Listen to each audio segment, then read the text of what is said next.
Anything on rice is always good, right? Yeah. Indian food, palak paneer. So it's Okay. spinach with cheese and curry. Ooh. Okay, we're live now, by the way. Let me just bring up everything, but we should be good. Okay. Goodbye. Let me put the transcript, share my screen. But thank you everyone for being patient with this. We're getting better with this, as you can see. All right, can everyone see my screen? Yep, okay. And let me just hit record.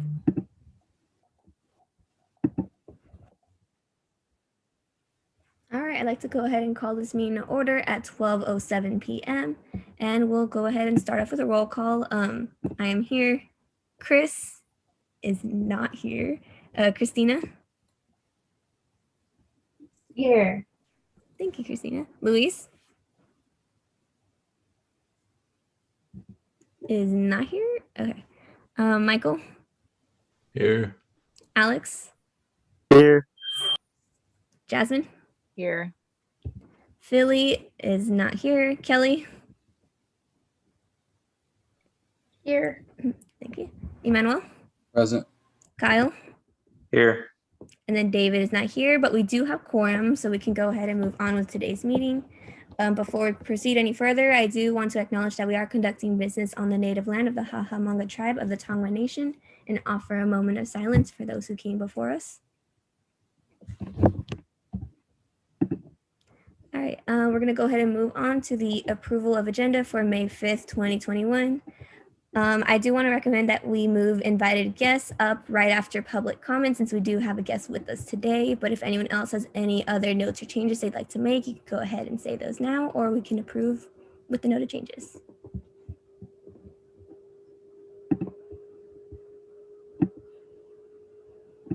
Can I get a motion then with the noted changes? I motion. I'll second that. All right. Do we have any opposed? Any abstentions? All right, we've approved the agenda. Moving on to the approval of minutes for April 21st, 2021. It is a recommendation on Francis and myself that we do postpone these minutes, that we table these minutes, just because for item, let me go up to it. For the anti-discrimination amendment, we saw that Kyle made the motion for it, but he also abstained from voting. So we weren't sure how to make note of this, since it kind of counteracts each other and we didn't catch it during the meeting. So we weren't sure how to note it down. So that's missing on here. So what changes should we make for that?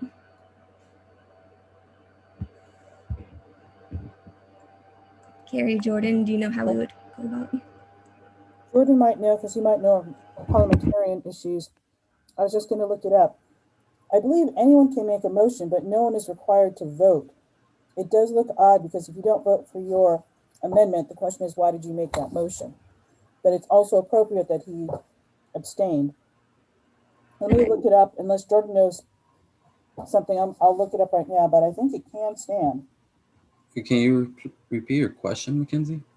Okay, so for this item, Kyle did make a motion that we vote and approve this item, but then when we were doing the roll call vote, he voted to abstain from voting, and so we weren't sure if there was like a conflict in that, and so we need to, we don't have that noted on here who made the motion or anything, so we weren't sure how to write it down. Wait, isn't it a discussion item? It was the, or no, oh wait, not that one then, it was, we had an action item, what was it? I meant for the emergency clause. Sorry, I was talking about the wrong item, but same information. No, I think that's fine. I think he can make his own motion, but abstain from it. He doesn't necessarily have to vote for the motion that he. It just looks funny, but it makes sense because he was the author of the item.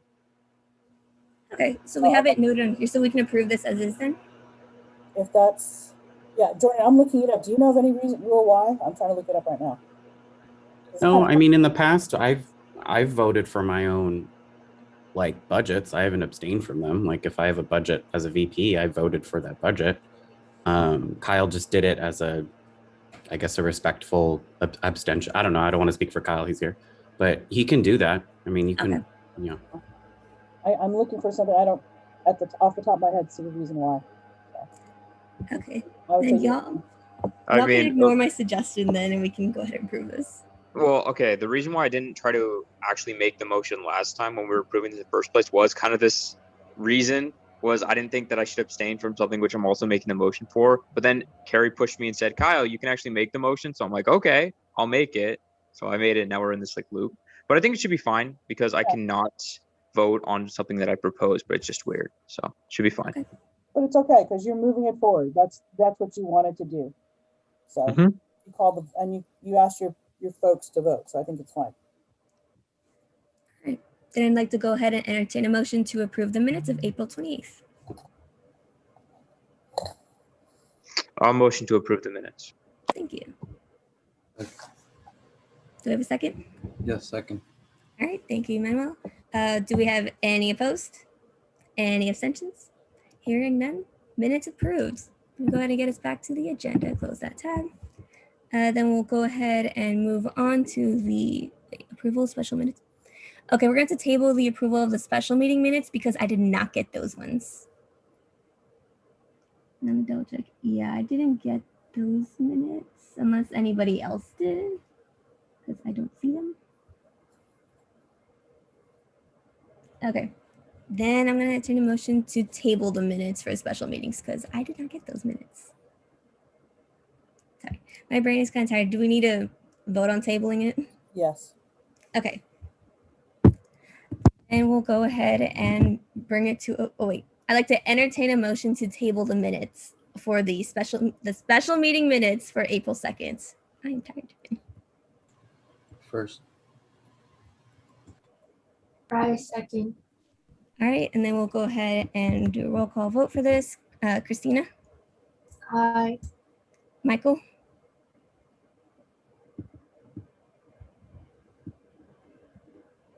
Michael, Oh, did you call me? I'm sorry. yeah. Yeah. We're voting to table, so A or no. Oh, yay. Or aye. All right, Alex, Sorry, what was that? how do you vote on this? We're voting to table the special meeting minutes. Oh, I. All right, thank you. Jasmine, Aye. Kelly, Aye. Emmanuel,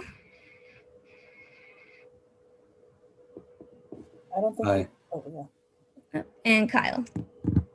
Aye. All right, we've gone ahead and tabled this, so we can go ahead and move on then to agenda item 2, public comment on non-agenda items.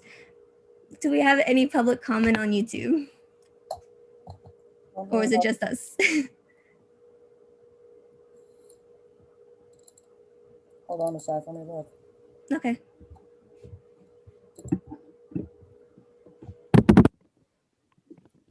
I don't think I don't. And Kyle. Oh, I don't like hearing my voice play back. I don't see anything. Okay, then we can go ahead and move on to our first discussion item, invited guests. Crystal, the floor is yours.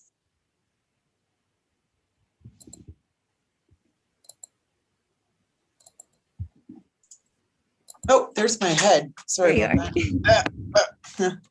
Sorry about that. Thanks for having me. I just wanted to touch base with you folks. We are considering, we're trying to bring back more students, add more face-to-face classes. And a question was posed to me about whether we know how students feel about returning to campus. And I'm thinking about putting a survey out there to ask that question, but I thought I would touch base with you folks first to see what you're thinking and what you've heard from students about returning to campus.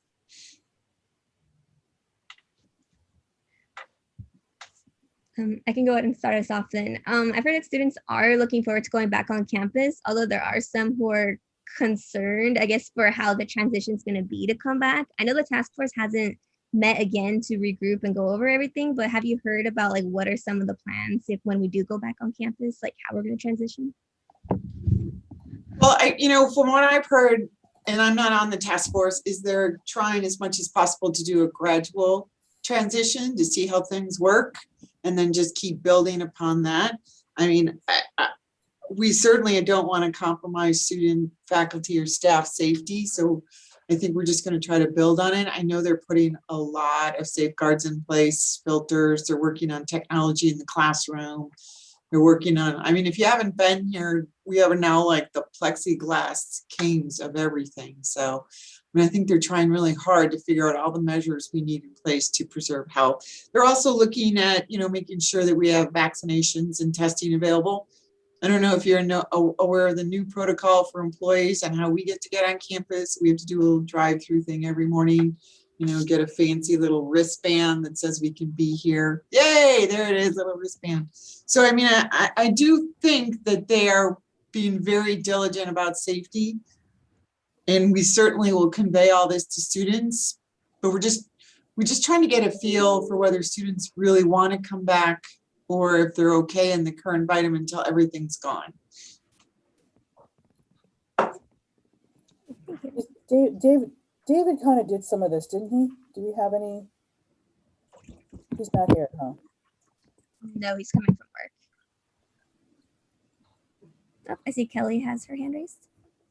Yeah, personally, I'm excited to go back. I drive by campus all the time, like, oh, dang, what does it feel like to be a student, a person that's 19 and doing what 19-year-olds do, going to school again. So I definitely am looking forward to it. I think a lot of other students are as well. But I think also, like, obviously the convenience and the benefits of, doing school and everything virtually can't be ignored. I think also the problem is, like, at the end of the day, we're a commuter school, but we're not an online school. So we're going to have to go back eventually.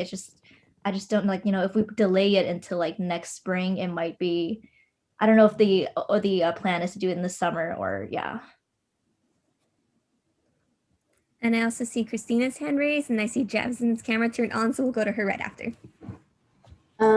Yeah, so I would definitely love to go on campus. I know that, if we're very different from like UCs and Cal States, and I know they have been planning on going back to school. And I think as a school that is like helping students transfer, I think going back would be great. But at the same time, also realize, that's my opinion. And I know there's a lot of students who are taking classes internationally. There are a lot of students who just started taking classes just because, the ease of being online. And also I know that not everyone is vaccinated. And I know that a lot of students have, older people living at home, and I don't know how it's going to work. And I also heard this at the academic senate where I know that most of the classrooms don't have windows, and they don't know how sanitizing is going to work, especially because, a lot of the times classes are going in one after the other. So I just like more detail on that. But also at the same time, I know that if we are going to go back in person, I would love to like find out about it sooner from officials from the school, just so that, international students who are taking classes from their home states can know and start preparing to, come back and take classes. All right, Hello, Crystal. Thank you for bringing this to our attention. I think personally, I would love to be back on campus, but I know that that feeling safe would be another part of, the transition and the process of being back on campus. So maybe if like students would have the opportunity to have a screen test before attending classrooms or even going into any shared spaces, I think that would make me feel a little bit safer. And I also feel that there is a bigger need for students to be back on campus in order to really focus and learn, because I think that there is like a big gap right now between like actually being present in a virtual classroom and actually like learning the material that we're being presented. So I think that's like a major thing for me, and that's why I would want to go back to campus. But yeah, that's about it. Thank you.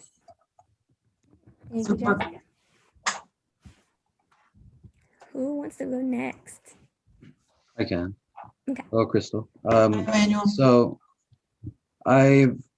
some of the, I guess, biggest questions that have come up is, you know, why aren't we back in school if we're adults and there's, you know, all the grade schools are returning?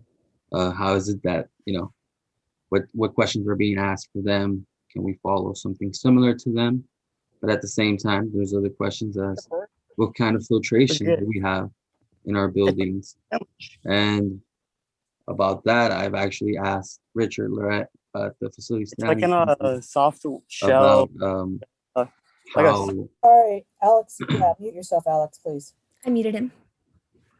about how there are some high energy, high efficiency purifiers being installed. I guess they're like mobile ones.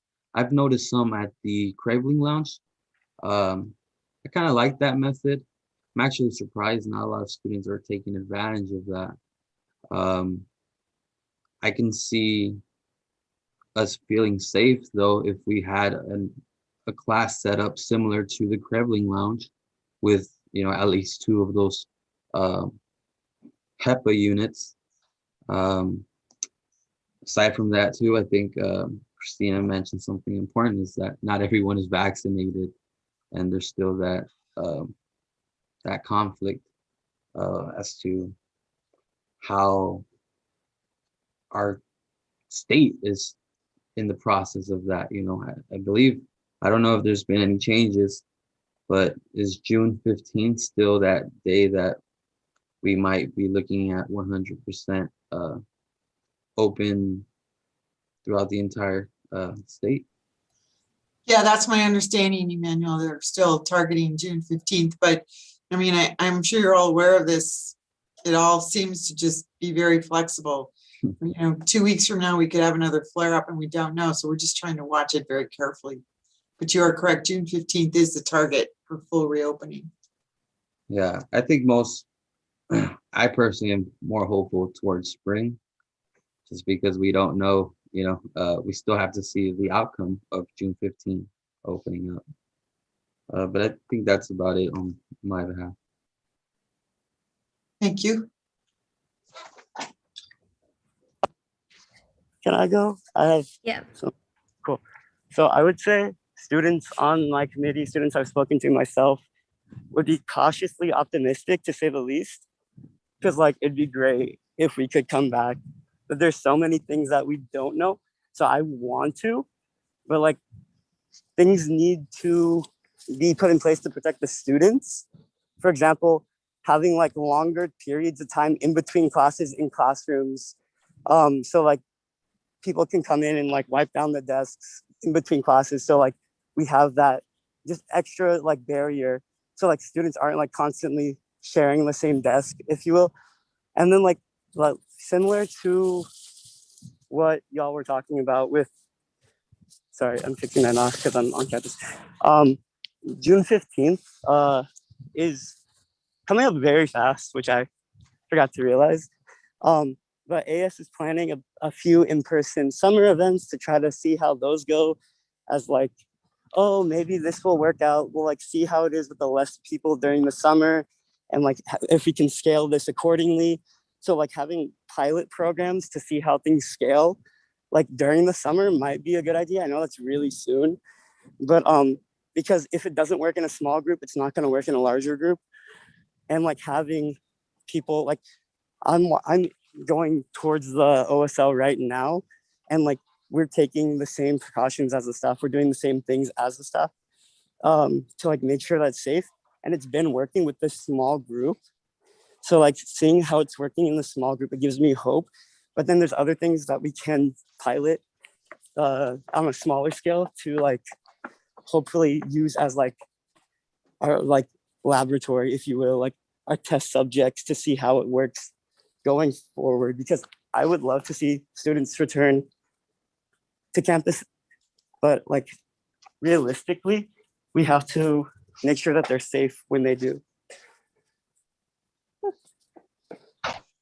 So do you guys have any feelings about how students are doing with the vaccination? Are they getting vaccinated?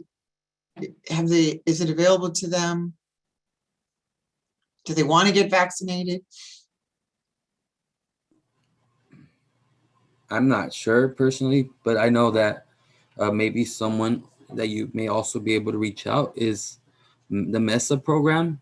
MESA has done a lot when it comes to informing us that there are like vaccine clinics available.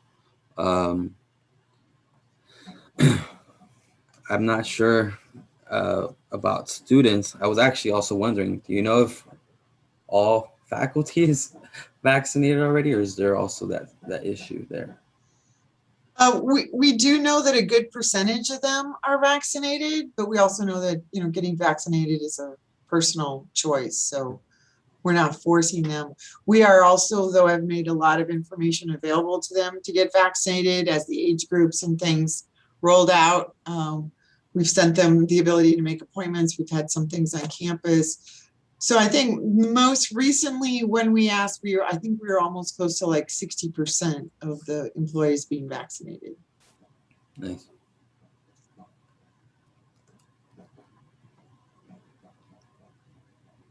Does anyone else have anything they'd like to add in?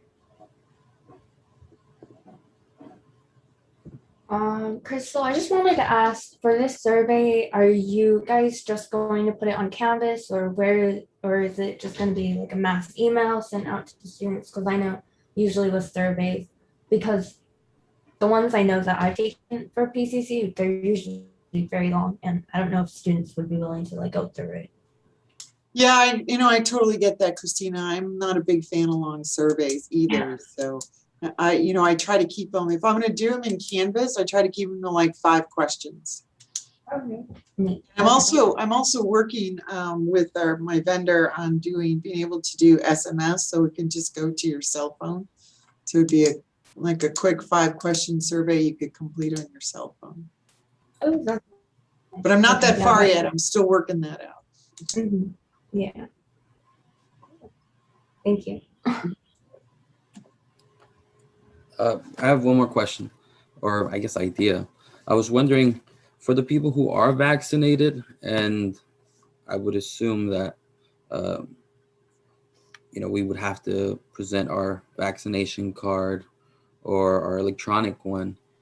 Is there anything that this task force is working on, like maybe linking the QR codes or having a scanner specific to those QR codes that can verify the authenticity of a vaccination card?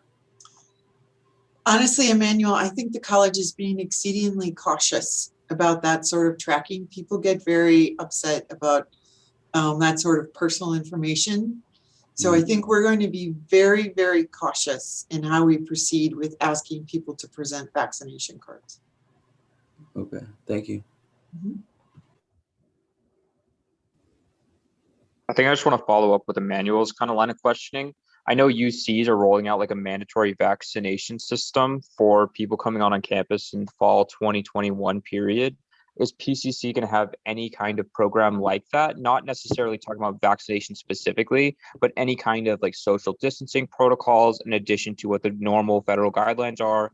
Are there going to be any cleaning protocols which are newly going to be implemented? Is there any kind of like differences between online and hybrid classes that are going to be rolled out, or is the vaccination model going to be implemented at PCC as well?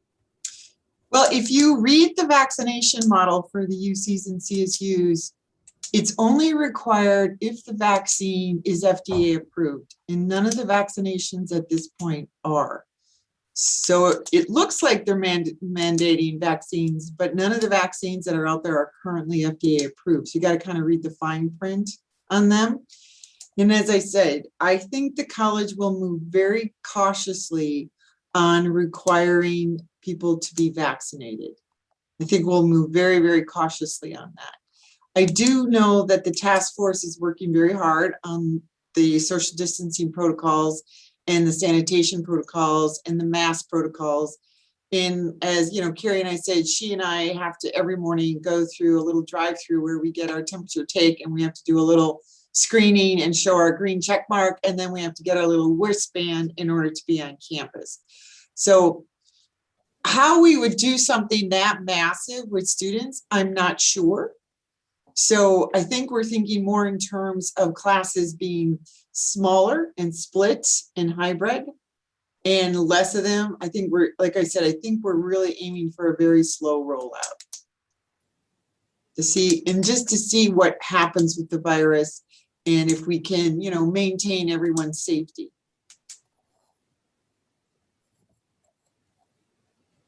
And just so you all know, whatever we want to do needs to be based on the floor of what we can do is what Pasadena Health puts out, because we're under their jurisdiction. And Pasadena Health usually takes their cues from LA Public Health. So whatever they tell us we have to do, and we're called an institution of higher education, an IEP or whatever, IHEP, we need to follow. They've set out regulations, so we have to follow what they say. So understand that that's probably where we're going to start from. But the task force, because like Crystal, I sit on the task force, and we're trying to feel our way through, but there's so many unknowns because we don't know what the June 15th governor's proclamation means. So we're all working on that. But we're just trying to get, I think Crystal really wants to know, if you have friends, what are people feeling? Are they scared? Do they want to come back? What will make them feel like they wanted to come back, right? Because the college needs to take their opinion into consideration. And again, I'm going to challenge you all, who's not here at this table, you've shared your opinions, but maybe you need to reach out to folks who are not here or not represented, parents, students with special needs, right? Ask them and then send some information to Crystal. Yeah, and Emmanuel, I saw your message in the chat. I'm more than happy to come back and talk about this as much as you want. I don't know a lot about the automotive program, but if you can reach out to them. I do know I have talked to a few faculty members who are doing some, you know, kind of just general conversations with their classes, and they say they're getting like, you know, 50-50 between students wanting to come back and 100%, and a lot of them favoring more of a hybrid model, or, you know, staying online until we're 100% sure, which I don't know if we'll ever be 100% sure. I mean, I just don't know that's ever going to happen. Before we get off topic, sorry, Crystal, just to answer Emmanuel, and sorry, Christina, I know I saw your hand up.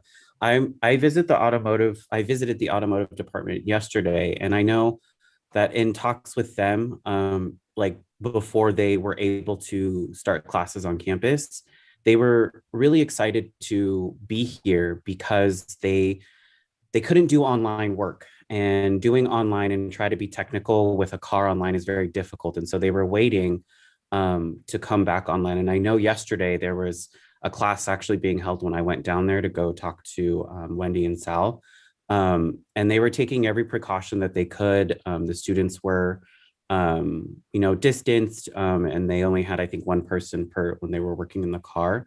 I don't know about vaccinations. I didn't really ask them. I kind of tend to stay away from that conversation, but I feel like it's been working for them for the most part, just from the feedback that I've received from that department, because I go visit them some of the times. So just to kind of answer that question, but I would encourage you to go and ask them if you want to. I can go and ask them too, just so I can be like, hey, in my capacity as an advisor for the associate students, I just wanted to ask, how is this working out for you so far? I mean, we do have a lot of the health sciences classes being offered because they're kind of in a similar situation. You can't do that unless you're in a face-to-face classroom. So they've actually been here all along.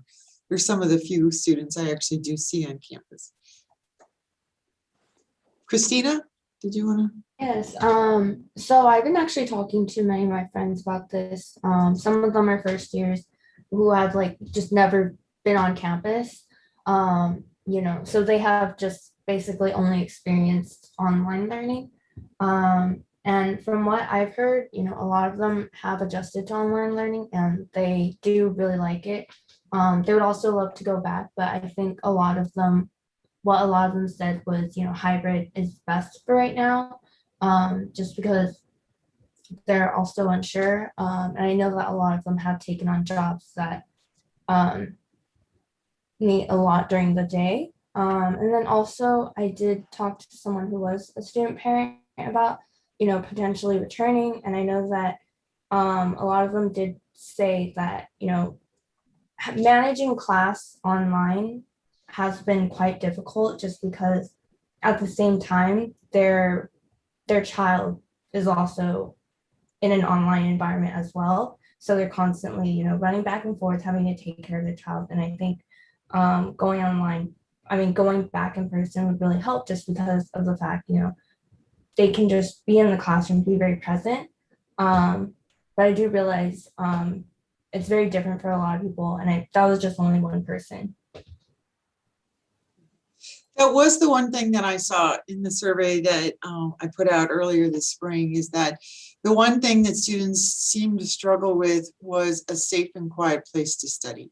Everything else they seemed to be okay with. They had the technology, the housing was good, food was good.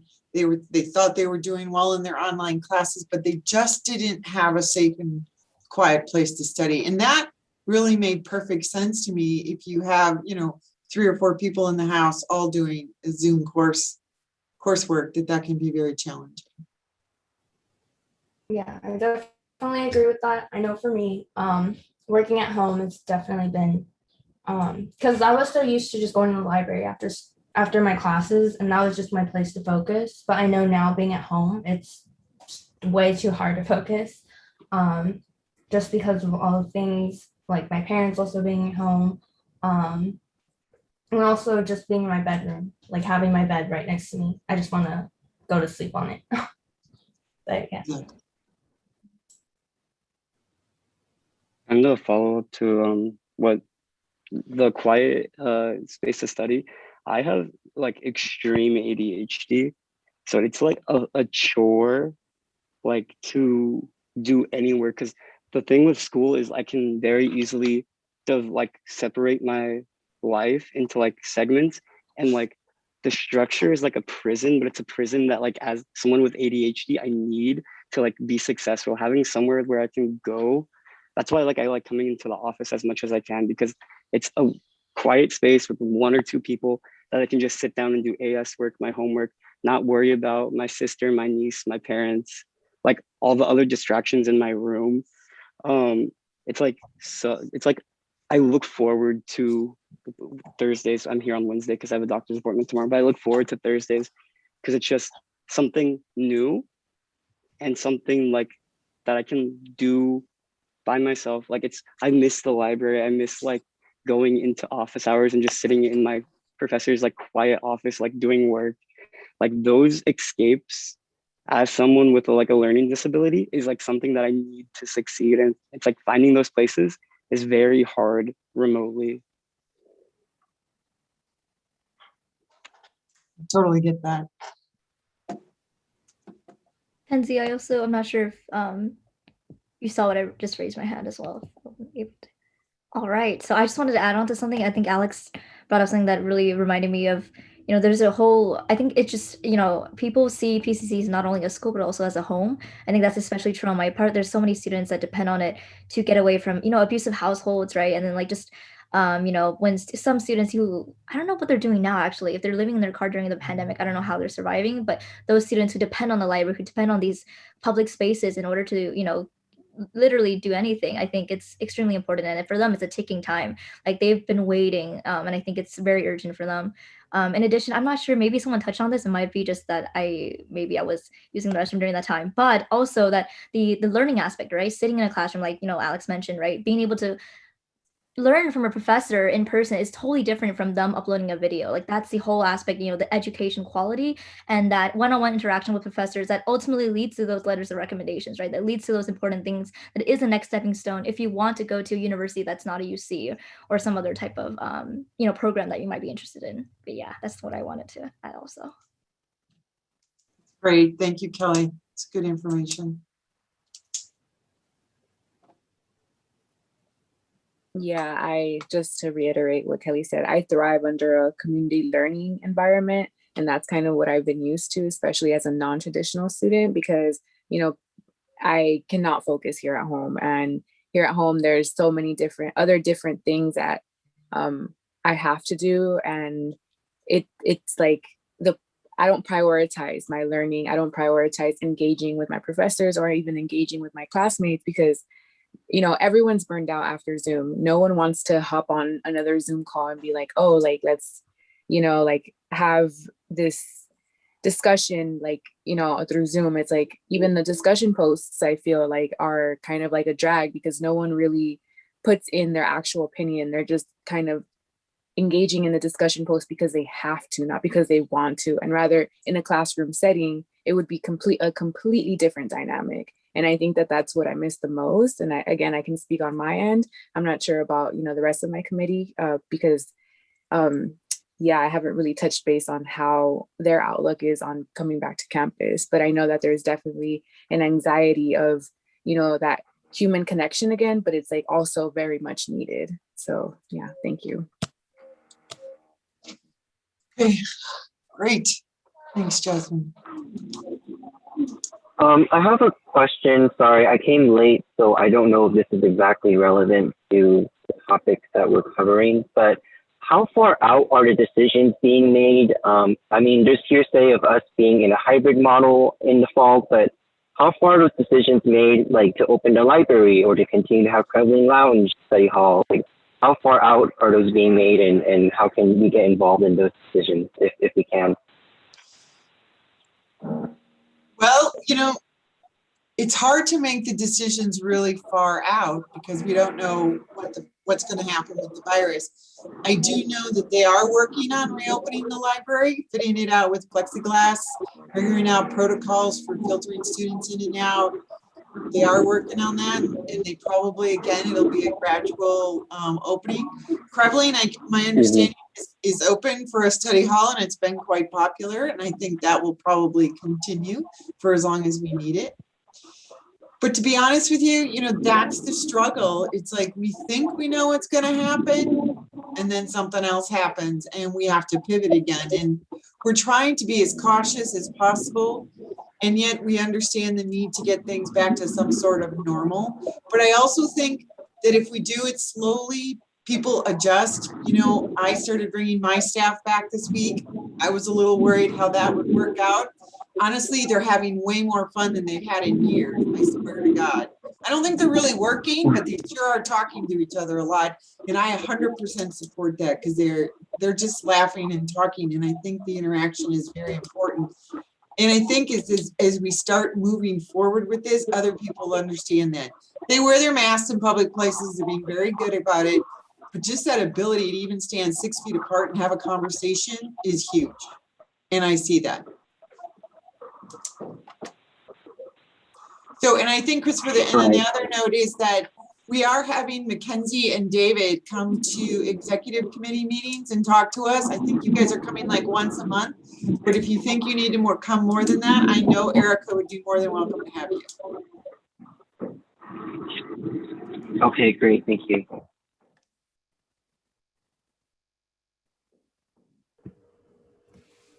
Does anyone else have anything they'd like to add in while we have Crystal here?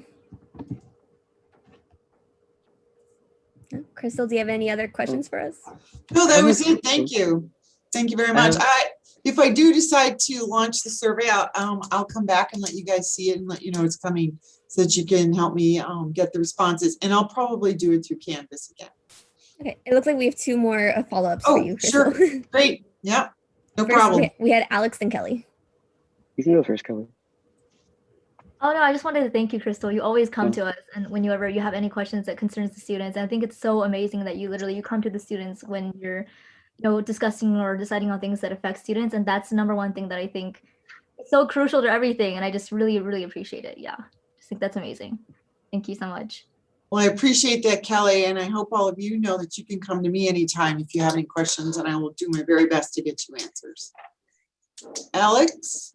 I had a question about students and vaccines. Is there a way that we can offer vaccines on campus to students? Because I know I've even had to take people in this call to go get their vaccine because they don't have a way to get there, and it's a lot easier for them to come to campus since they live in the area and stuff like that. Is that something that the task force is looking into, or is that something that they can look into or stuff? I totally 100% think it is, and I actually wrote it down in my list of comments here as vaccinations on campus. Because, maybe students do want to get vaccinated. It's just too complicated or they don't have time to go out and do it. And I think the easier we can make it, that should help. So I will definitely bring this up that maybe that's, and we have tried it. We have done it, not on a large scale. Some of it had to do with our ability to actually store the vaccine, but maybe going forward, we can figure out some way to do that. Cool. Thank you so much. Alex, I feel like with President Biden's new initiative to make it available on every corner, that it will become easier for folks, but I also see we offer the flu shot. So I do see us in the future, probably because COVID's not going to go away. Right. I do see this probably going to be added to that option of what vaccines we offer free to students. Sounds good. Thank you. Yeah, you should ask Carrie your question. She's on the task force. I'm not even on the task force. I just build surveys for fun. You should be on that task force. It's loads of fun with 75 of my best friends. So many Excellent. people. Okay, thank you very much for your time. Thanks for sharing with me. I really appreciate it. Mackenzie, let me know if you need me again. I'm here for you. Thank you so much for answering all of our questions. No worries. Talk to y'all soon. Be safe. Bye. All right, then we can go ahead and go back on the agenda to introductions and reports. For our board reports, I'll call you based off how I see you on my screen. So up first, we have Emmanuel. Do you have anything you'd like to report? Yes, thank you. Hello, everyone. So I attended the Facility Standing Committee joint meeting with the Health and Safety Standing Committee, which I sit on both of those committees. We discussed the work that we've been doing and how they correlate with a lot of the tasks that we have. The first thing that we were able to discuss was the AP and BP 3570, the smoking policies. And that's a discussion that will continue. There is a date set for the next meeting, next joint meeting. Aside from that, I also attended the Sustainability Standing Committee, the subcommittee of the Facility Standing Committee. We were in a working group where we discussed creating 4 additional subgroups to address separate scopes relating to greenhouse gas emissions at PCC. I think that's something very crucial for us to address sustainability on our campus, as each one of those subgroups will require, will be recommended to have a student voice at each one. And for committee reports, I had an AS Sustainability Committee interview, which I will be appointing someone during this board meeting. I also picked up the order from Pasadena Promos for the Being in Nature event and dropped off the items at the office. We'll soon be submitting a requisition form for payment to be processed. Also, I'm working on distributing those items to the students who participated in those events, in that event and other events. And the next AS Sustainability Committee meeting is still pending an exact date, but it will be for the week of May 17th. That is it. Thank you. All right, thank you so much. Up next, we have Alex. Do you have anything you would like to report? I do. Okay, so I met with my committee on Monday after taking on a lot of projects last week. And so I am in the process of sending out the Eventbrite for the escape room on the 21st at 5 o'clock. I'll be sending that to each of you to send to your committees, as well as Chris to send to ICC again. That'll be the Friday the 21st at 5. We said that AS Exec Board is going to be in person. So if you have any other ideas for what we want to do while we are meeting, any games, any icebreakers, team building exercises, please let me know, because I will be doing those as well. And then the end of the year banquet / party for the week sometime before the 25th of June, because that is technically, besides David, our last day in office, because it's 2 weeks after the last day of school. So I believe that's the right time frame. Anyway, so I will be sending out interest forms for the days of food activities.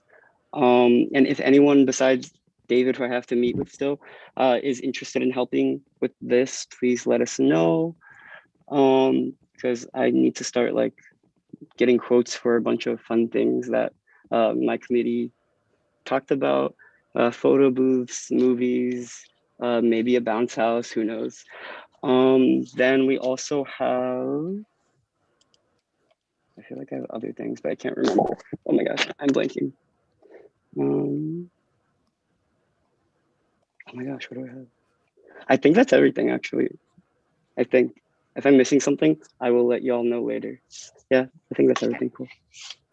All right, thank you, Alex. Up next on my screen, we have Jasmine. Do you have anything you'd like to report? Yes, hello everyone. Happy AAPI Heritage Month. May is the nationwide known or nationally known Heritage Month. Yeah, make sure to go to the AAPI events going down on behalf of CAPE. I know I went to the sound bath and it was an amazing experience. I think that May is also intersected with mental health awareness. And I think that this is a really good opportunity for all of us to not only celebrate with the community, but also acknowledge that we have all been in an unrest for the past year and a half now. And I definitely feel it. I am just going to say that I feel really burnt out right now. And I hope you all are taking care of yourselves in any possible way that you can. And attending these events really does feel good. It feels like, you feel honored and you're honoring other folks that have been going through some very traumatizing events. So I just want to invite you all to participate in any way that you can. And then as for committee reports, I posted a sexual assault awareness post on Lancer Life. So that was pretty fun to collaborate with the committee on. And then I am meeting with Carrie Bolin this Friday to discuss further on how we can create more of a solid equitable practice to become a lot more inclusive of our diverse population. So there's that. And I think that's about it. Thank you. All right, thank you, Jasmine. Up next on my screen, we have Michael. Do you have anything you'd like to report? I would just like to report that the finance committee, we're working on a career panel, and we're partnering with the Freeman Center to get our event popping, and we're in the works of it, so it's looking kind of promising. That's all I have to report. Thank you. All right, thank you, Michael. Up next on my screen, we have Christina. Do you have anything you'd like to report? Yes. Hi, everyone. So the last academic senate meeting I went to was on Monday, and that was a really interesting one. It definitely was over an hour, or over an hour than it used to be. And I know one of the public comments I heard was also in relation to what Crystal brought into us today. A lot of it was basically professors voting their, I guess, their concerns about returning onto campus. Like I said, a lot of them were concerned about the classrooms not having windows, being taught like one class after another, and then also the student safety. So like a student, faculty is also very nervous of, going back and also teaching. So hopefully we will get a more certain response soon. And then also we talked about, I know that we had a very lengthy conversation over hiring committee, and a lot of it was about the language, and other than that, a lot of them were just about like current technical education wording. and about the philosophy degree. But yeah, most of it was basically on returning back onto campus and the hiring committee.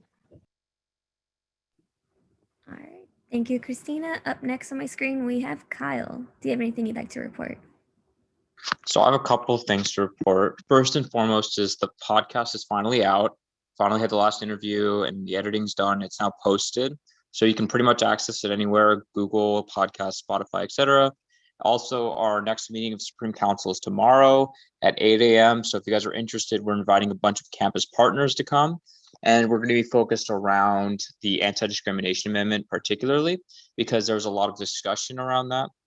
And beyond that, if you guys want to come, we're also going to have conversations about our work groups and the pro-con statements for the different amendments. So if you want to give specific input either for or against different portions that we're proposing to be amending the Constitution with, that would definitely be helpful for our work groups.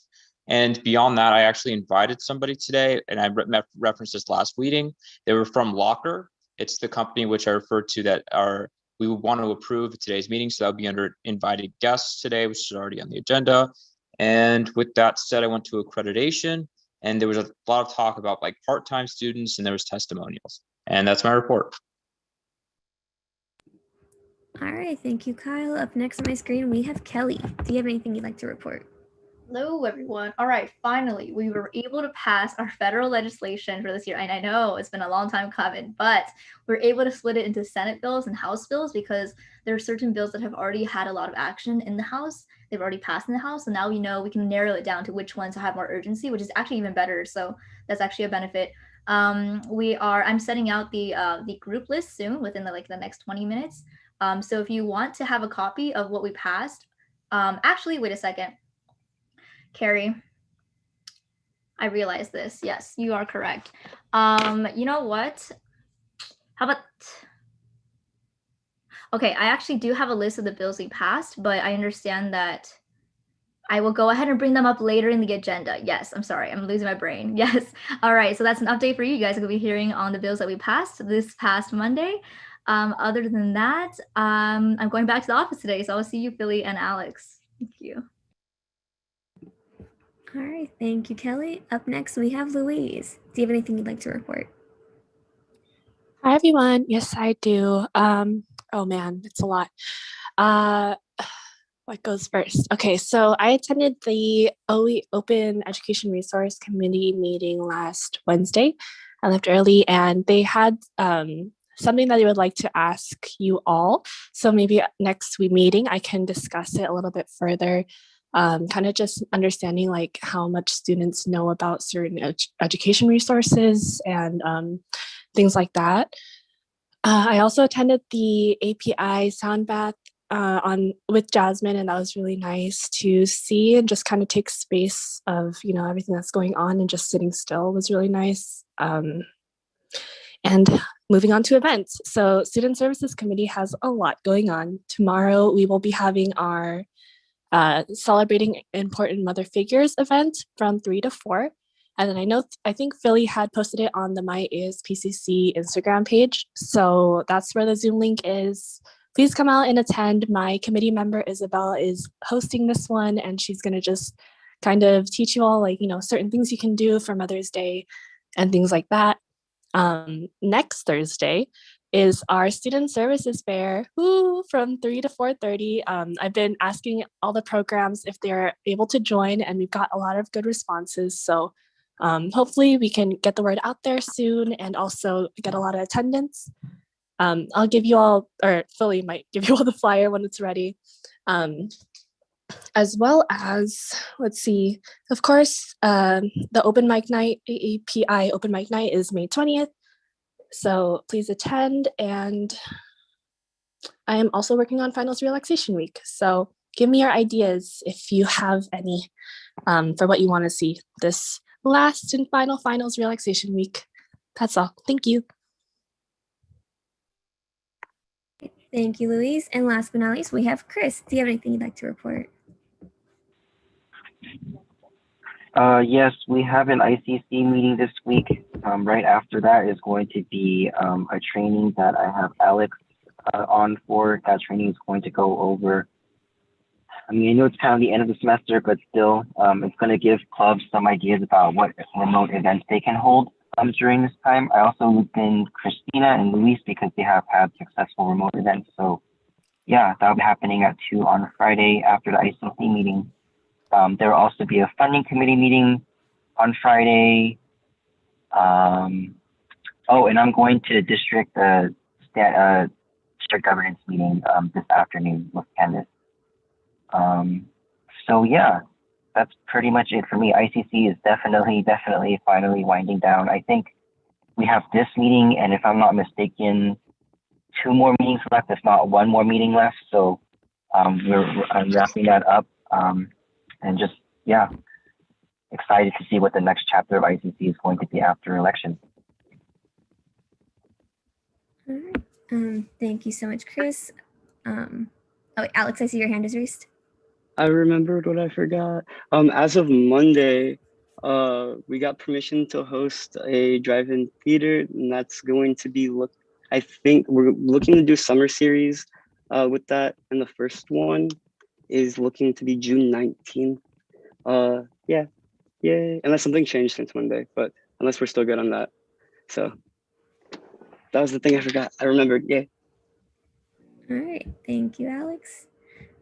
As for my own report, I actually don't have anything to report for today. I just met with President Erica and she asked about transfer, and that was basically it. So we can go ahead and move on to advisor reports. So Carrie, Jordan, whoever would like to go first.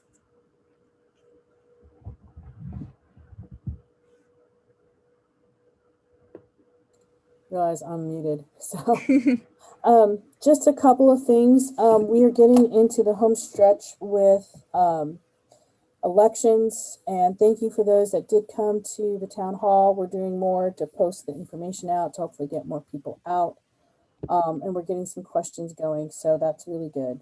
So you know, if anything you can do to help promote, get the word out, talk about it in your classes.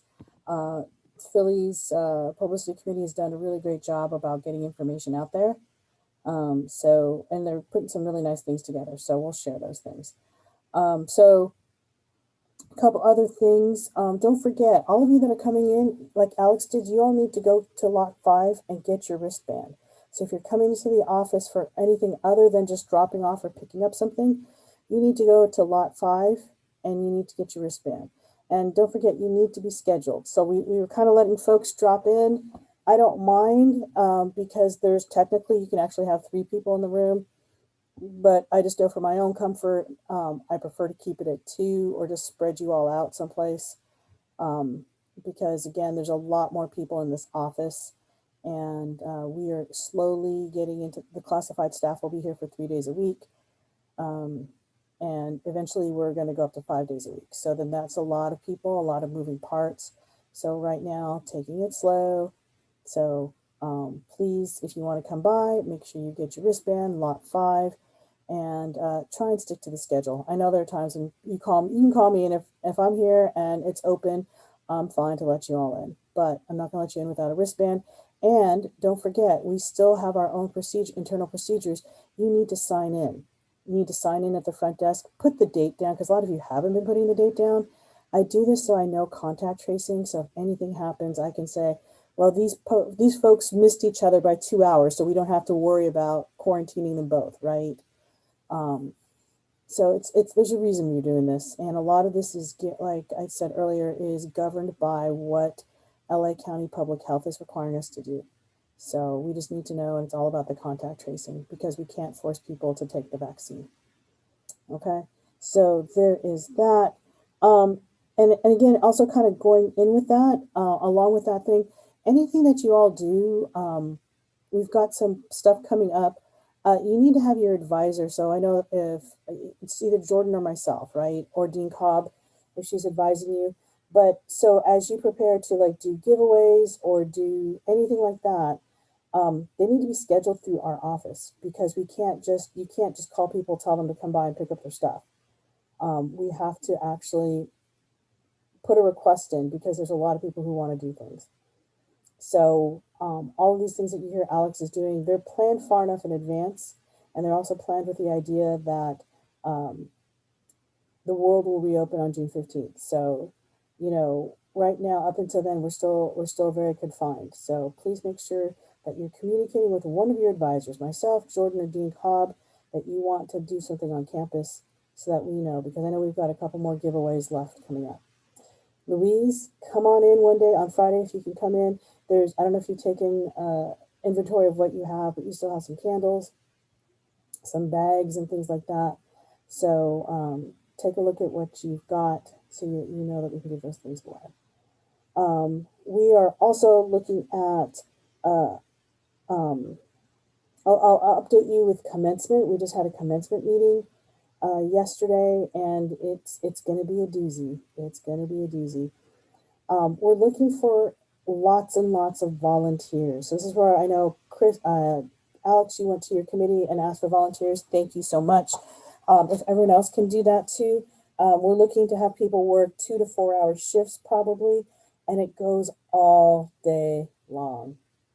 Let me just say that again. Jordan and I will be working probably from 6 a.m. until probably 8 that day. So we need volunteers. And also we need some of you all, because I know that Christina is thinking about talking about doing the Cry Scream and distributing things like that. So we need to kind of really meet and flesh those things out. So I know Christina and Jasmine have been working on giveaways. If you all can, next time you two meet, include me, loop me in, because probably we need to start firming up those things now. If you're going to order things for June 14th, June 12th, we need to have those orders in now so that we can get them in time. Okay, so now we're coming down towards the end of kind of your time period. You're winding down. The reason we held elections this early was so that students, once they have been elected, can meet with you and you can talk to them and you can hand over the reins and give them information. So please make sure that you're kind of gathering some of that in one place. Kyle, congratulations on the podcast. Can't wait to hear it. I just want to make sure that anything that we have that we, like the Spotify, all of these accounts that we have this podcast on, please make a list and names, login names and passwords. So that way the next person coming down the line doesn't have to reinvent the wheel. They can just go ahead and continue on with what you've got. Last reminder, all of you who were given equipment, I need that all back. I will need to have it all back probably by your last meeting, which I think right now is scheduled for June 23rd. I will need to have all of that stuff back. The only thing I don't want back is the hotspots and the mouse pads. Please keep those. The hotspots, I understand the college is just giving up for lost and they're saying you can keep them. If anyone wants to keep it, you can keep it, and I will find out how you can. We stopped paying for it, I think, June 30th. So June 30th, after June 30th, your hotspot goes dead. If you want to pick up the cost and resubscribe so you have a hotspot, I think it's fairly reasonable. I think it's like $14, $15 a month if you want that. If you don't want it, just give it back, and we'll go from there. But I think from following Candace's lead, she's saying that hotspots we're just gonna give them to students. So I think that's it, other than I am so thrilled to hear that a lot of you will be transferring, and that if you are transferring, can you please raise your hand, because we have a special parting gift for graduating AS members. So raise your hand on the screen so that way I can find it. So Kyle, Louise, Alex, Christina, okay, and Mackenzie. So I have Kyle, Louise, Alex, Christina, and Mackenzie. Did I miss anybody on the next screen or anything? Okay. All right, that's all I have. I know, it's the nature of things, Kelly. People leave. And then you all come back in December and go, why did we leave? So that's all I have. Thank you. Hey everyone. So just really quickly, I sent all of you yesterday in an email the flyer for our event that we're going to have next Thursday. It's the Civic Engagement versus Extremism event from 12 to 2. The first hour is going to be sort of like a historical look into how communities of color have rallied in response to activism and in response to the societal structures that have disenfranchised them throughout history. We'll be looking at some various different groups. So groups like African American and Black activism, Chicana and Chicano activism, and as well as people with disabilities and Native American activism. So we're going to be looking at those different groups. And then I sent a call out to ask any of you if you're interested in becoming part of the student panel to let me know. I want to at least know by Friday so I can at least get everything together by next Thursday so I can have just sort of guidelines and stuff like that. Please keep in mind, I'm trying to keep the panel as diverse as possible, meaning different students from different areas and backgrounds with activist experiences. So just keep that in mind. Please ask your committee members if they would like to be a part of that as well. And just let me know as soon as possible. Along the lines of that, the 20th, should be posting a link to watch a PBS documentary called Trump's American Carnage. That is a self-watch. It's only an hour long, and it's a documentary on how Trump's time in office sort of led up to the January 6th insurrection and why that happened. Then we will be on the 27th from 12 to 1 having a discussion on that specific documentary and just sort of unpacking what was learned and what we can sort of expect in the future from sort of being civically engaged and activists as well. So that's what's coming up this month. I'm trying to remember anything else. I guess this is now time more than ever. After June of this year, I will be working with the flea market as a part-timer, full-time, not full-time, but as a part-timer with them. So I won't be working in the OSL, so you won't see me next year. And so that's just something that I've sort of made a decision for just recently. So that way I can just get the best out of that because there's going to be a lot moving forward with the flea market. We're not only worried about a transition from offices and departments, but we also have to worry about opening the flea market and discussing guidelines with the health department. And so Lindsay can't do it all by herself. And so I want to sort of be there and be sort of a support for that aspect and everything as well. So I just wanted to let you all know that moving forward. Other than that, congratulations to every one of you that I've talked to that has gotten acceptance letters and that are transferring. I'm really happy for you all and excited for your new adventures. But like Carrie said, you're going to realize you missed how good you had it at PCC come the first semester, and y'all are going to come crying. And it happens. It happens every year. But I'm really happy you all are moving on to bigger, better things. But yeah, and that's all I have to report. All right. Thank you so much, Jordan. Moving on, we have no financial reports, although we do have some guests with us. So we'll go ahead and backtrack to invited guests. And Kyle, since you brought in the guests, you can go ahead and do a little intro, and then we can go ahead and get to our guests. Sure. So Zachary, I don't know how to say your last name. He runs the company called Locker. It's putting in lockers into campuses around the country. It's a new company starting up. The lockers would be free to install, and he can go over what exactly that means and how to do it. He also brought his advisor with him. So he goes to a business school. I forget the name of the school. I'm forgetting things today. And he has him and his advisor today, and they're going to talk about it and run us through a presentation. So if possible, Mackenzie, I don't know if he would have access to screen share, but if you could give that, that would be awesome. And I'll turn the floor over now. Hi, everyone. My name is Zachary Fulati. I'm actually graduated from Pace University yesterday, and I'm looking forward to sharing my presentation with you all.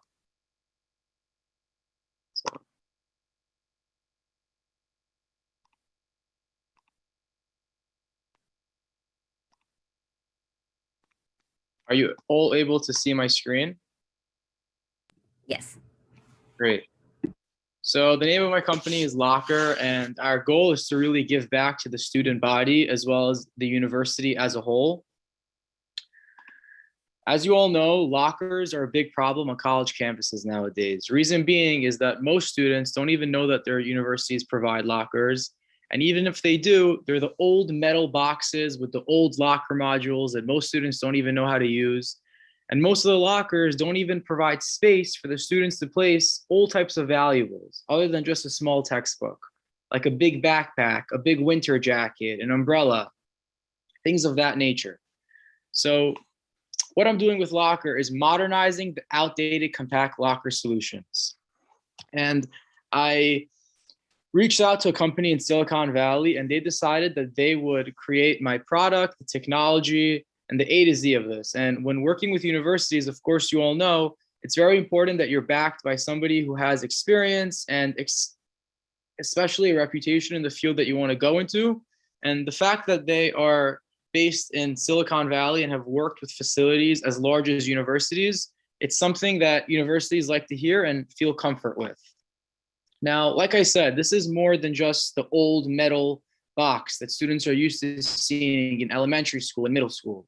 We provide fast charging for all types of devices inside the lockers. So for phones, tablets, laptops, all student devices that are brought onto campus every day can now be charged inside of a locker unit.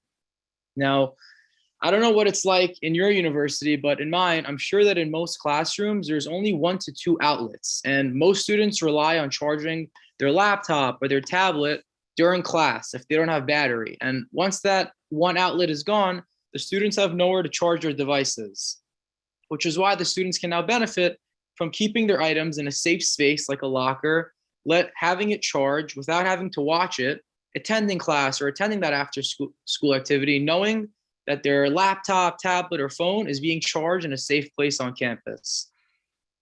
Now, we also have a campus activities kiosk, meaning that different types of activities on campus, like after school activities, sporting events, club fairs, all different types of university activities can be presented on this screen in a way that the students can be informed in a technologically up-to-date way on what's going on their campus, rather than the students receiving email updates or looking at like postcards that are presented on campus, which probably most students don't even read.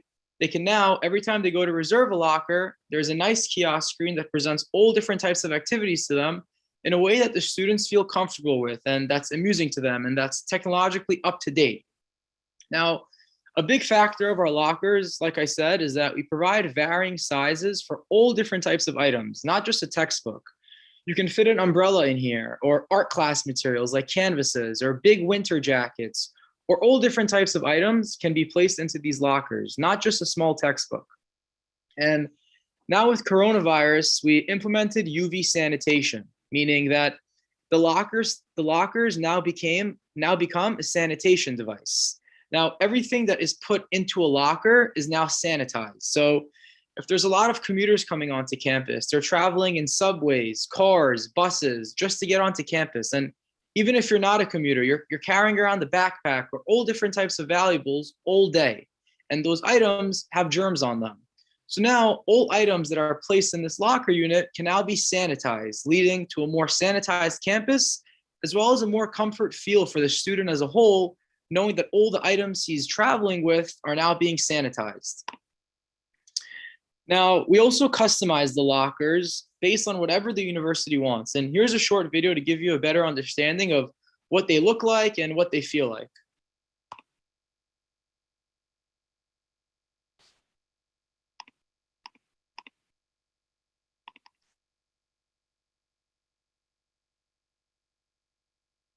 So as you can see, the lockers are fully customizable. Meaning, let's say it's a sporting event in school. We can write your school's basketball team or football team name on it. Or let's say it's a holiday like Christmas. We can make the lockers green and red and write Merry Christmas on them to really bring life to the campus. It's something beautiful. It's more than that old metal locker with that faculty look that students are used to seeing in elementary school and middle school. It's something that really brings life to the campus. It's beautiful. When the students walk into school every day and they see such a beautifully, technologically up-to-date locker system, they're going to want to know what it is. They're going to want to know how, like what it does and how they can benefit from it. Now, I surveyed more than 500 students in person in New York City, which is where I go to school. And what I found out is that most students aren't carrying their necessary items to school solely because they're too heavy. And once you go to class, if you don't have those proper materials like your textbook or your laptop, this leads to a decrease in your overall grades. And what I found out was that most students who are required to bring heavy textbooks to their classes end up relying on a friend or a buddy in class to share that textbook or share a tablet, and they don't bring their own. So now that they can reserve a locker for a short period of time in a way that's technologically up to date, no more old locker module, something that's quick and easy, they'll be more inclined to bring that heavy textbook and bring that laptop to class when needed. Now, here's a student testimonial that should give you a better idea of what the students on our New York City campus actually have to say about locker. Carrying my bag. About the cause, especially when my phone is dying from commuting all the way from the Bronx. So I think these new locker systems really help out with charging your phone, your laptops, and also putting your bags when you don't have class. I have horrible back problems, and I hate carrying around my bag with my laptop all the time. So if I could have a locker, that'd be great. I have a lot of stuff to carry around because I'm a musical theater student, and I don't have a secure place to put it. I spend a lot of money on music, so someone can easily take it, and that's the reason why I should need lockers. Locker will be perfect because when I go to my internship, I don't need to carry all of my things, and I need my internship to succeed upon graduation.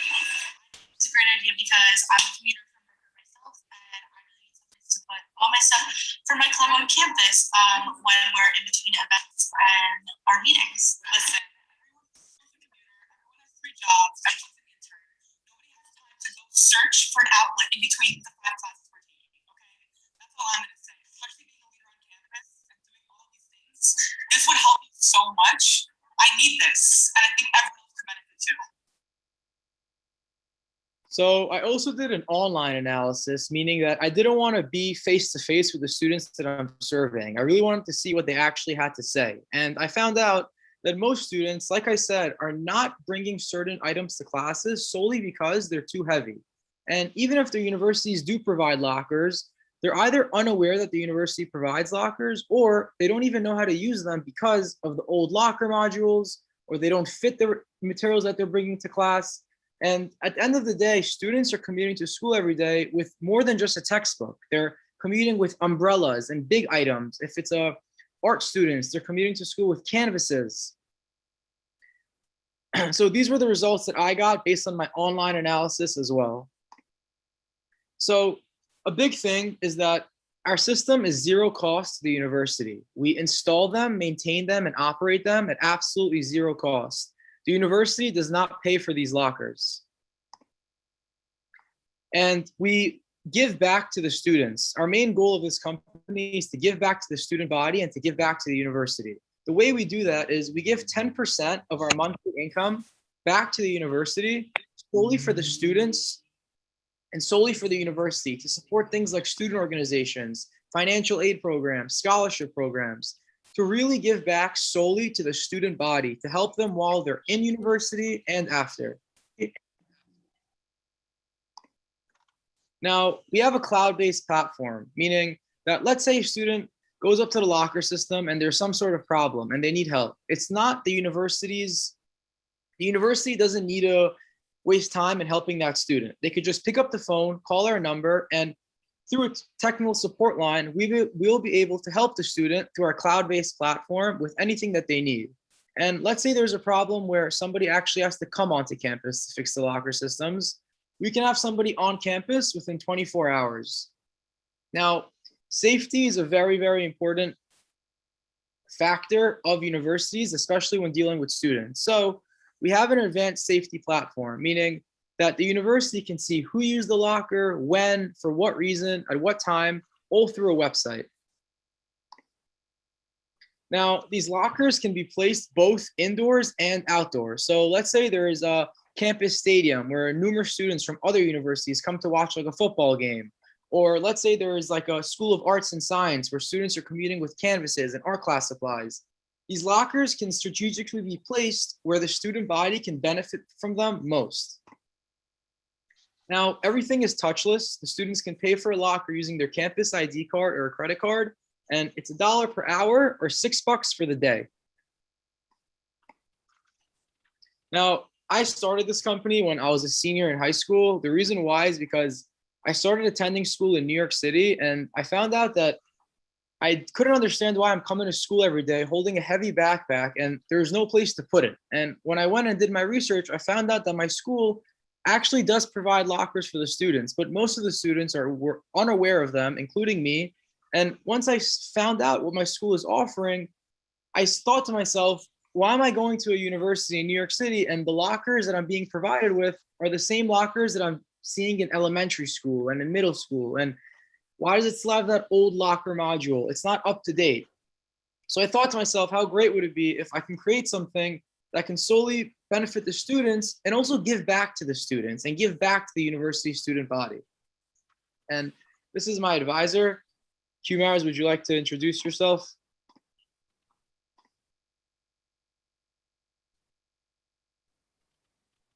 Hi, good afternoon, everybody. Hello. My name is Kimas Geula, and I'm working with Zach already for the last 18 months on his project.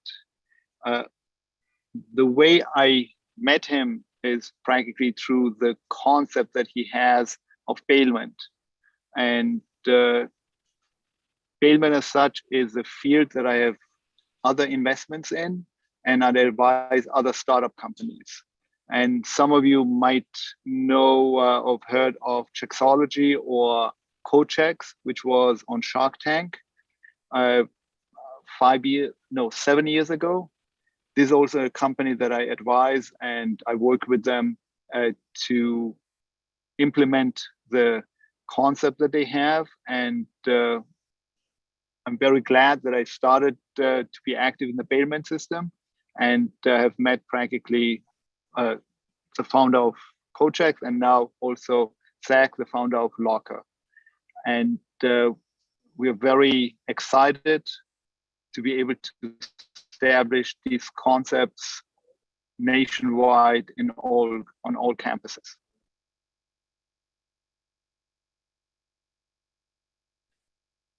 Okay. So now we'd like to open up the floor to any questions you all may have.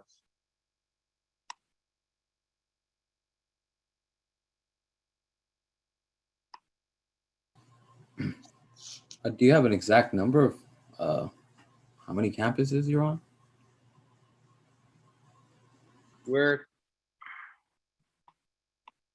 Hello? Can you guys hear me? We're currently not on any university campuses. I just got into the point where I started reaching out to schools. I've been working on the technology and the product, and I finally got everything together. So I'm beginning to reach out to schools across America to practically pilot this product in campuses and make the students benefit from it. So I've just gotten to the point where I'm reaching out to schools. Thank you. I don't know if you went over this in the presentation, but what are the rates on the lockers for the students? $1 per hour and $6 for the day. So then you're also making the point of how it's meant to be like students can use it so they don't have to carry material. Would it be possible for students who are in there for like weeks or something like that, or like reserve it for the semester? Or how does that work? Is that not something? Yes, based on the university's needs and how the university student body can benefit from it most, we can practically personalize the pricing for however is best for your campus. Thank you. A follow-up to that question, you said there are different size lockers, I believe. Is the rate different for the different sizes, or is it like, how does that work? Yeah, so there would be a medium-sized locker and a large-sized locker. The large-sized locker would practically fit anything that the student is bringing to campus, like a big umbrella, a big winter jacket, a big art class canvas, things for the architectural school. And then there's a medium-sized locker. The pricing will vary based on the size, but if the medium size locker would be $6 for the day, then we would price the large size locker at about, based on the university's needs, about $1 more.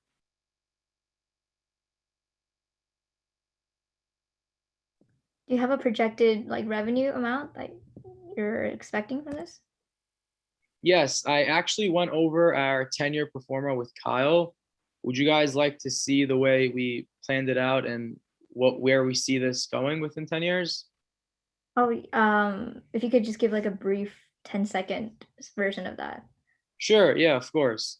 So within our first year, we like to stay very conservative, meaning even if we're working with a school that has 25,000 students or 30,000 students, we like to start with a conservative number of lockers, let's say 25 to 50, to solely see how the students reacted and see if the campus really benefits from it. So let's say we're working with a school with about 25,000 students. We'll start off with just 50 lockers to see how the students really react. And within every 3 years, we anticipate to double that number. So let's say we start off our first year with just 56 locker units. Now, by the third year, if we see that the student body is benefiting from it, we'll double that. So we'll hit 112 locker units. By the time we have 112 locker units, we anticipate to have $128,000 in revenue. Got it. I see. And I guess it's you and Kyle's project. I just wasn't sure. No, of course, I understand. Yeah. Of course.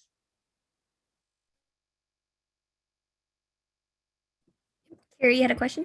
Yeah, I do. So currently, correct me if I'm wrong, you don't have any installations at any college campuses as of right now. Yes, so the manufacturer, I'm sorry. So the ones that you showed us, who does those? So those lockers that I showed you were solely to give you a visual of what these locker systems would look like. Those are package delivery lockers.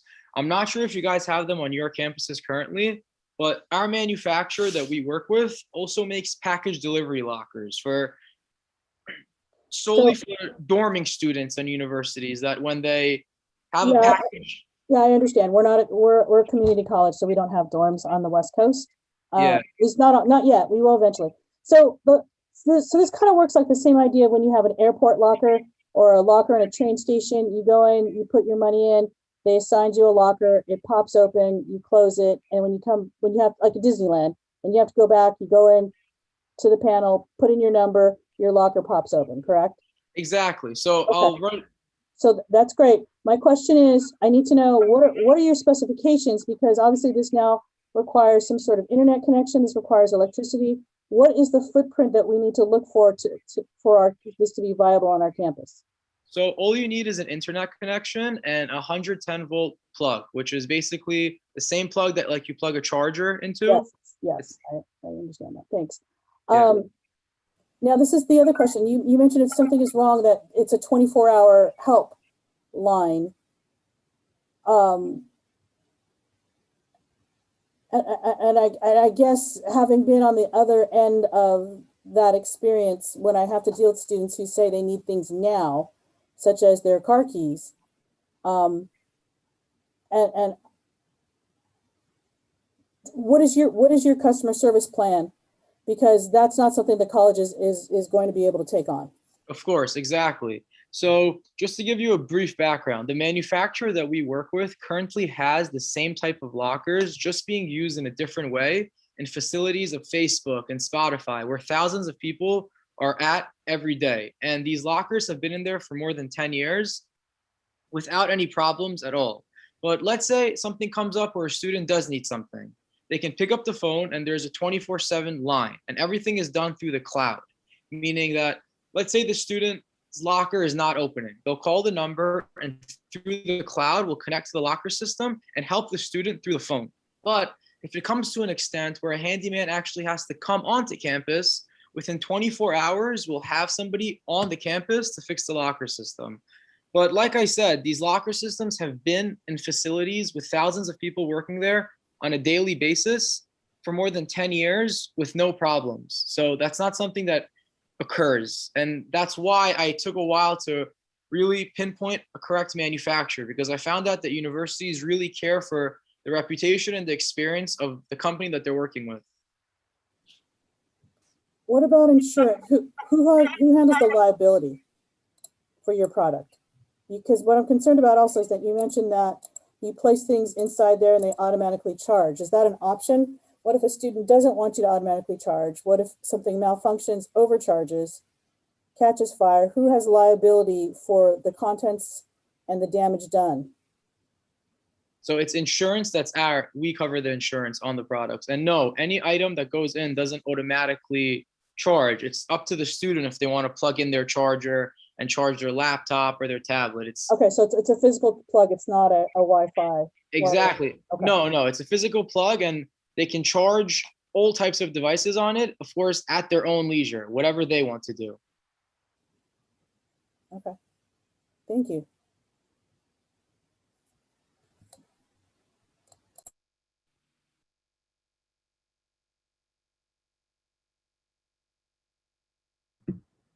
Anybody else have any more questions?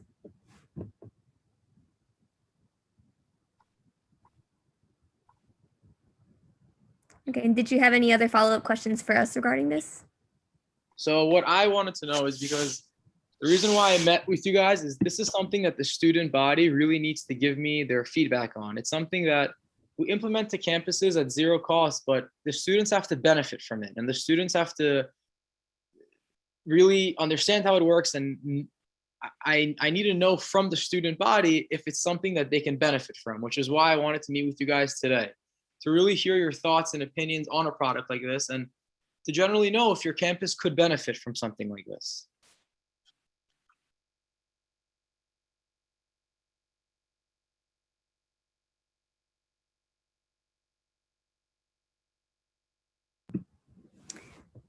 Or Emmanuel, do you want to go first? I was just gonna say, I like the product. I'm honestly not a fan of having to, maybe process a payment similar to like a vending machine. Aside from that, I mean, it would be cool if you could connect with the campuses and maybe connect it with financial aid as a payment form. Okay. All right. I do think it's an interesting idea to have. I'm just curious, one, where it would go on campus, since I'm not sure where we would have the space to put it in. Of course, we'd have to, if we do decide to do this, we'd have to talk to, it would have to be worked out. But also, I'm kind of just curious how many students will use it, because at least I know for myself, I myself probably wouldn't use it. Like, I've taken 17 units in a semester. I have 3 classes at most in one day, and I've never had that problem with too many things. But then I know students with different majors and different classes, maybe they have more of a load in things to carry than I would. But I do like the idea. I'm just kind of curious how many students will use it. Okay. Yeah, so that's also why I think it's best to start off in a very conservative way, meaning that if your school has a big population, we still start off with only 25 to 50 lockers to really get a feel for how the student body reacts to it and see if they're benefiting from it based on where it's positioned on campus. And in my opinion, the best places where a locker system like this would be beneficial are places where there's a high student body, but also a high student body that is carrying a lot of items that they need to have a safe storage place for.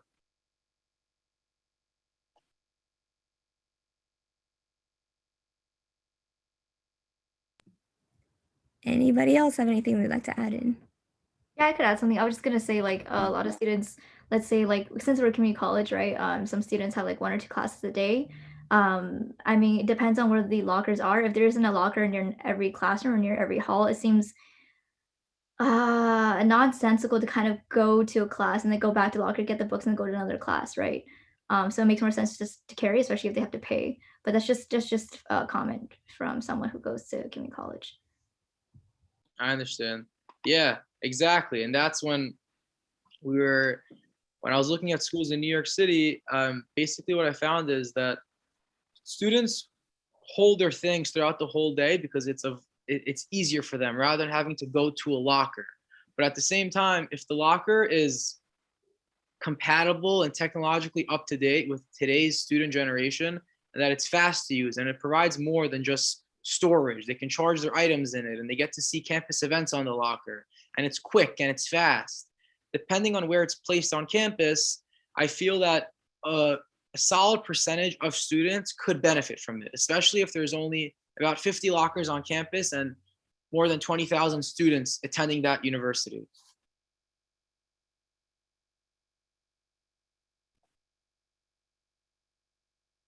I'll interject here for a second. I think that having some sort of system like this to give the option to students would be good. And I think that option, I don't know if there necessarily be a lot of engagement, but to at least have the ability to, if you wanted to use a locker, may be useful for some students. But I still don't know about how the efficacy of it all.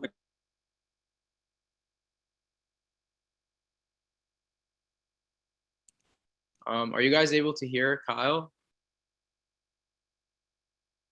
I think he cut out. Yeah, there we go. Oh my God. Okay, can you hear me I now? heard you. Yes or no? I heard you. Can you hear me now? Yes or no? Yes. Okay. Talk about efficacy. So what I was saying was I think having the option to use lockers would probably be a good thing. I don't know about the efficacy of the lockers because a lot of the students at Pasadena City College are commuter students, and they probably don't spend a lot of time on campus because of their other obligations. But at least to have the ability to use a locker if they need to would probably be more safety. I don't know how to explain this. It maybe give them more peace of mind to have at least the ability to use one if they feel like they need to that specific day. So it might be good to at least have the option or a possibility of an option. Yeah, exactly. So my advice is this: you all don't really have to make a hardcore decision whether or not you want this now at this point. I think right now there's a lot of fine tuning that needs to be referred, and I think this has to be a conversation with other shareholders on our campus because we've gotten rid of our lockers. We had large lockers for art supplies, and there used to be lockers in the CA building for that purpose for folks who had to carry the big sketchbooks or whatever tools that they needed if they're doing clay and stuff. We had all those lockers, and actually I still think they're there by the kiln and the pottery room. So we do have those for those students, but I think you need to probably kind of mull this over. I don't know if Zach, if you're able to send us a spec sheet, because even before we even make this conversation be real of whether or not we should approve of it, I'm going to tell you, like I told you before, y'all need to go see Carl and facilities. That's why I asked the questions. The questions they're going to ask you are, what kind of impact, what is the footprint on this? What do we need to allow for it electricity wise? And then also they're going to have a lot of questions about the liability issues. So before you even decide like, hey, this is, if you feel like, you want to move forward, you don't have to be 100%, but if you're like, yeah, maybe we should, then I think the next thing is if Zach will send us a spec sheet, then I think you need to have a conversation with other partners. Like, why did we take lockers out, right? Because was it maintenance issues? Was there footprint? Wasn't there a need? And then I think you need to talk with facilities because ultimately this has to go into the facilities master plan and it's not in the facilities master plan at the moment. So if you feel like you want to pursue it further, that's my recommendation on where you go from there. Do we have to decide right now if we want to continue on with this, or do we just sit on it and bring it back later? It is actually not even a discussion item. It's just an invited guest presentation. So really you can't do anything now. But like I said, if someone wants to champion this and then continue to take it on and ask our campus partners what they think, because right now we don't even know if this is viable. Quite honestly, we don't know if it's viable on our campus. It may be the best idea there is, but if the campus is not going to embrace it or we're not going to be able to implement it, then let's not waste anyone else's time, right? So that's what I mean. If you like it, then you take it to your campus partners and see if you can do it. And then if we can do it, then you need to formalize some sort of relationship. But also that relationship will probably be at the college level, at the board of trustees level, not necessarily at your level. Because you don't enter into contracts with vendors. All right, thank you, Carrie. Unless anybody else has any further questions, I think that about wraps up this item.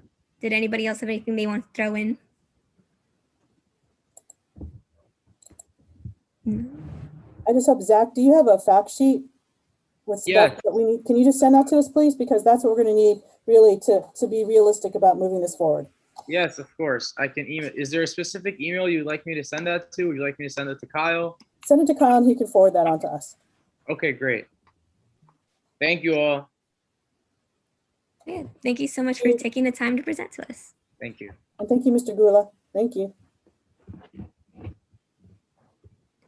right, I'll go ahead and Thank bring you, back up everyone. the agenda. Okay, let me bring back the agenda.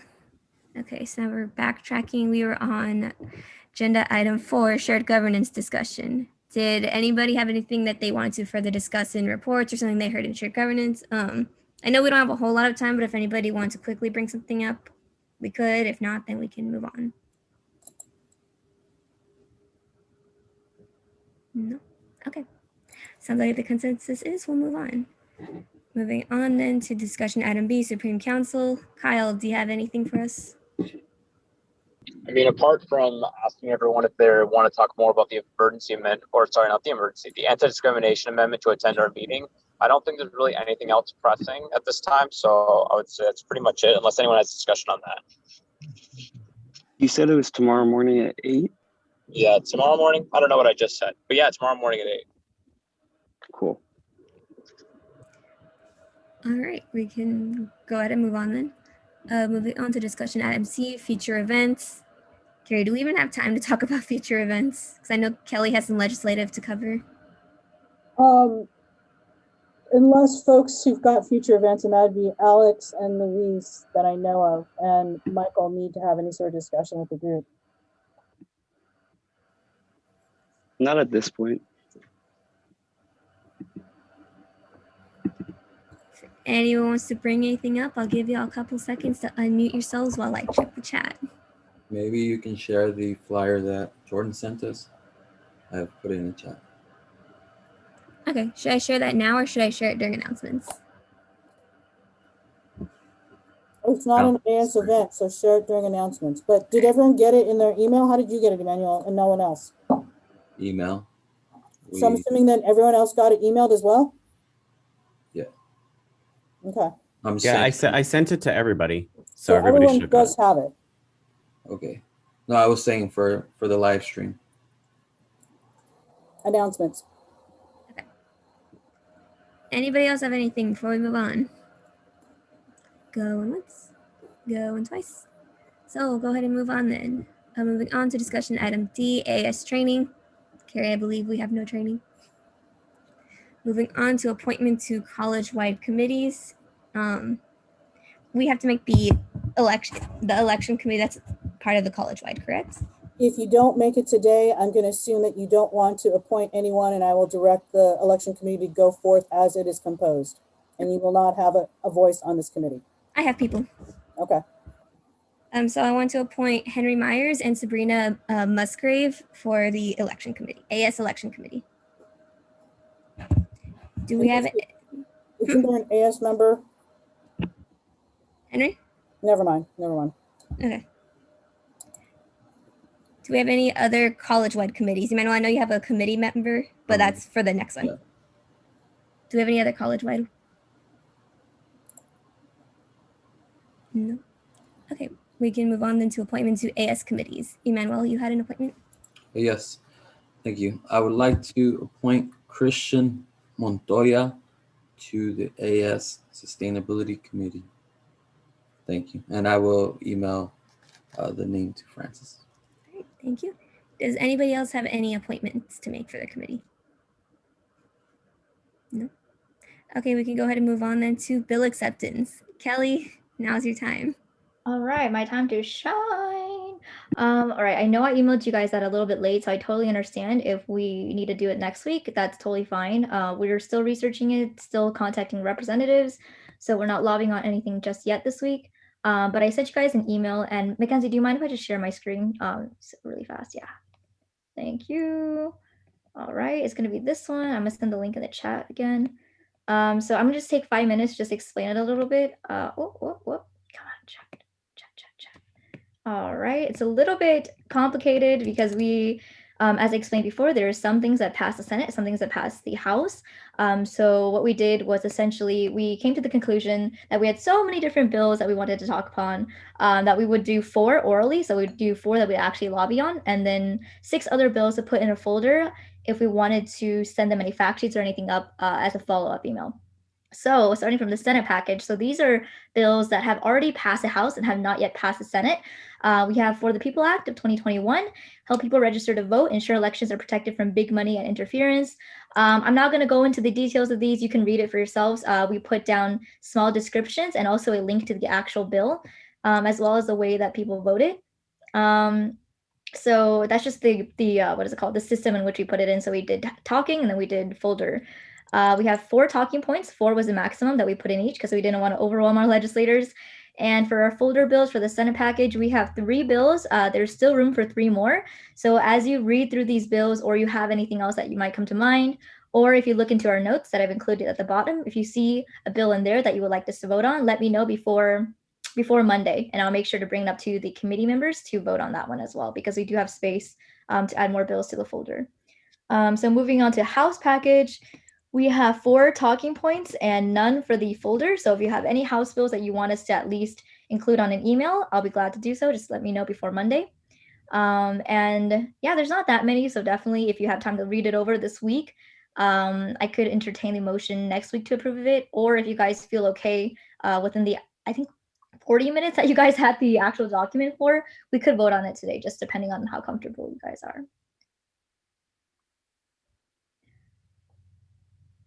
Any questions or?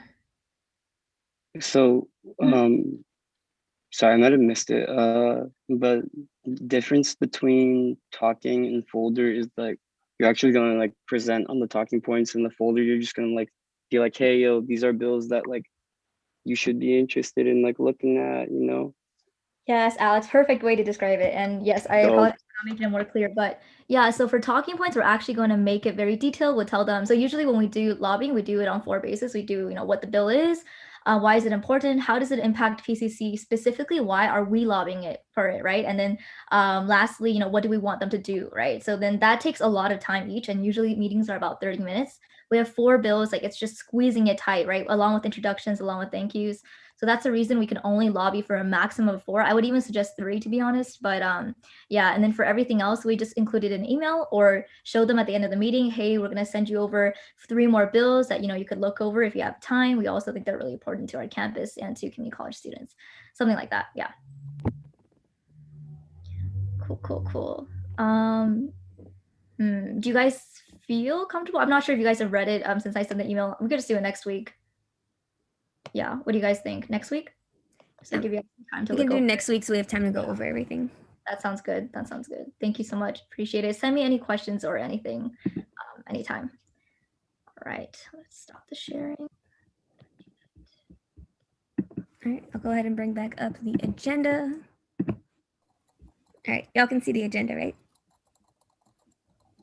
All right, thank you. All right, then moving on to approval of ICC funding. Chris, do we have any?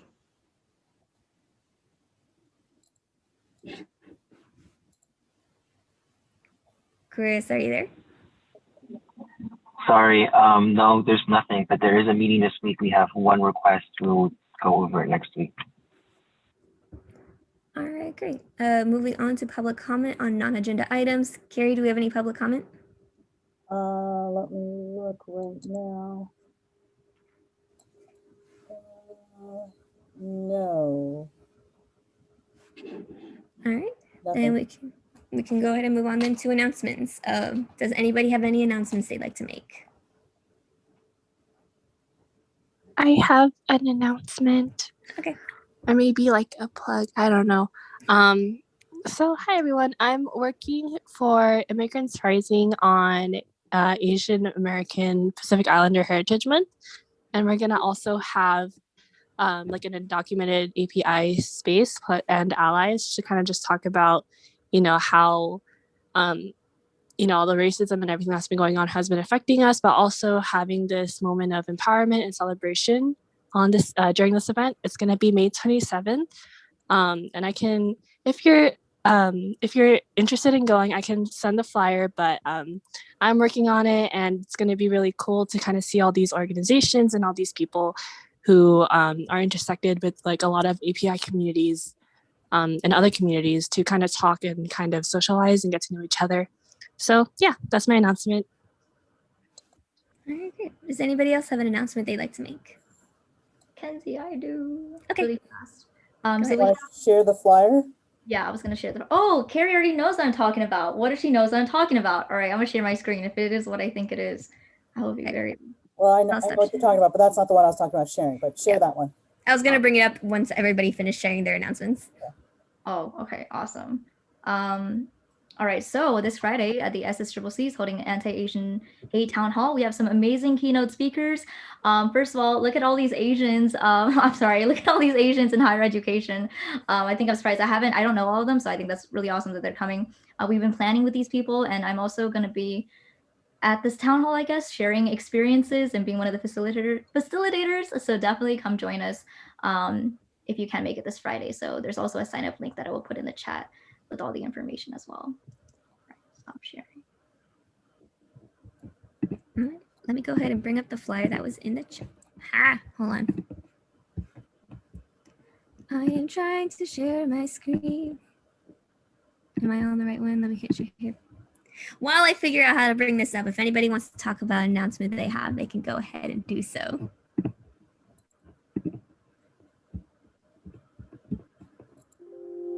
I just had it. Where did it go? Oh, here. Okay, can y'all see it? No. No? How do I do this then? Oh, wait, resume share. Let me try and shrink that down and slide it over. Now can you see it? I think you need to select the screen with the flyer on it. We're seeing your agenda. Okay. I hit stop share there. There we go. How about now? Yay. Wait, did Jordan leave? I was gonna say that he could talk more on this. Well, this is the flyer to the event that was brought up to all of us.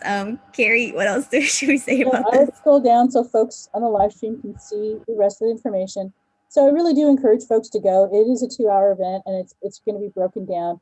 And the idea was to really talk about free speech, which is the thing that gets bandied around a lot. Like, this is my free speech, right? I could do what I want, but free speech isn't always free, right? There are responsibilities that come with that. So scroll back up to the top again. So yeah, and the other thing is that, like you said, Jordan really wants to have student activism really come and talk about their experience. And, it's also about, how are you involved and where's the line between civic engagement and extremism, right? Because I think you would talk to anyone who is a supporter of the Proud Boys, they would say they're being civically engaged, that they're out there, that they're trying to make a difference. That's why they're marching. They conveniently forget about blowing up buildings, but it's that question of how are we going to stop extremism? And the answer is probably through our own civic engagement, right? And that can be in many forms. So really encourage you all to come if you can. And even if you just drop in for part of it, I think that's great. It's 2 hours. You don't have to stay for the whole time, but come for part of it. And if you know anyone in your committees who are willing to be part of this, who can speak, please do, okay? That's all I have on that one. All right, let me go ahead and bring the agenda back up, but does anybody else have anything they'd like to announce? Wow, I struggle to bring back up the agenda. Okay, here we go. Made the screen big again. Looks normal. Any final announcements? Going once, twice?